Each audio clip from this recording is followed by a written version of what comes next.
বান্ধবী যখন নিজে লিপস্টিক পরে। বেশি লিপস্টিক নষ্ট করা যাবে না, একটু কাছিয়ে কাছিয়ে রেখে দিই যাতে অল্প করে ব্যবহার করতে পারি। এবার ঠোঁটের নিচে একটু ডট ডট দিয়ে নিই, ঠোঁটের উপরেও একটু ডট ডট দিয়ে নিই, ব্যাস।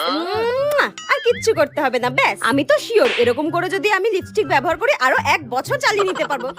আর বান্ধবী যখন অন্য লিপস্টিক পরে। শোন না, তোর লিপস্টিকটা আমাকে একটু পরতে দিবি রে? আমি না বাড়ি থেকে লিপস্টিক পরে আসতেই ভুলে গেছি। তোর লিপস্টিকটা একটু পরতে দে না রে।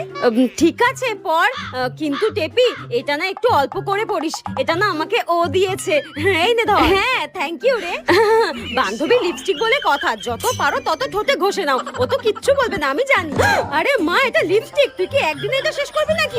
আর কিছু বললেও আমার কোনো যায় আসে না, আমি তো ঠোঁটে ভরে ভরে ঘষে নিয়েছি। তুই যদি আমার বন্ধু না হতিস না আমি তোকে মেরেই ফেলতাম। এইভাবে থোবরায় লিপস্টিক কে ঘষে ভাই?